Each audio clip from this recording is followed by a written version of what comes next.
livres do pecado pela graça. Que diremos então? Continuaremos no pecado para que a graça aumente ainda mais? De modo nenhum.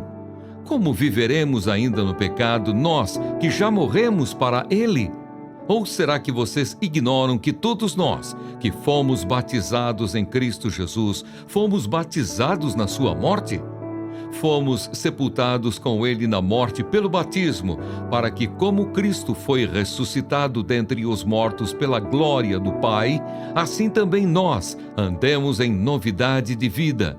Porque se fomos unidos com ele na semelhança da sua morte, certamente o seremos também na semelhança da sua ressurreição. Sabendo isto, que a nossa velha natureza foi crucificada com ele, para que o corpo do pecado seja destruído e não sejamos mais escravos do pecado. Pois quem morreu está justificado do pecado. Ora, se já morremos com Cristo, cremos que também viveremos com ele. Sabemos que, havendo Cristo ressuscitado dentre os mortos, já não morre. A morte já não tem domínio sobre ele, pois quanto a ter morrido de uma vez para sempre, morreu para o pecado. Mas, quanto a viver, vive para Deus. Assim também vocês considerem-se mortos para o pecado, mas vivos para Deus em Cristo Jesus. Portanto, não permitam que o pecado reine em seu corpo mortal, fazendo com que vocês obedeçam às suas paixões. Também não ofereçam os membros do corpo ao pecado como instrumentos de injustiça, mas como pessoas que passaram da morte para a vida. Ofereçam a si mesmos a Deus e ofereçam os seus membros a Deus como instrumentos de justiça, porque o pecado não terá domínio sobre vocês, pois vocês não estão debaixo da lei, e sim da graça. Servos da justiça. E então? Havemos de pecar porque não estamos debaixo da lei e sim da graça?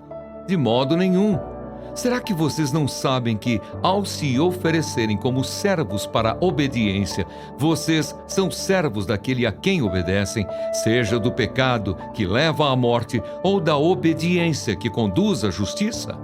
Mas graças a Deus que, tendo sido escravos do pecado, vocês vieram a obedecer de coração a forma de doutrina a que foram entregues. E uma vez libertados do pecado, foram feitos servos da justiça. Falo em termos humanos por causa das limitações de vocês. Assim como ofereceram os seus membros para que fossem escravos da impureza e da maldade que leva à maldade, assim ofereçam agora os seus membros para que sejam servos da justiça para a santificação. Porque quando vocês eram escravos do pecado, estavam livres em relação à justiça. Naquele tempo, que frutos vocês colheram? Somente as coisas de que agora vocês se envergonham, porque o fim delas é morte. Agora, porém, libertados do pecado, transformados em servos de Deus, o fruto que vocês colhem é para a santificação. E o fim, neste caso, é a vida eterna. Porque o salário do pecado é a morte, mas o dom gratuito de Deus é a vida eterna em Cristo Jesus, nosso Senhor.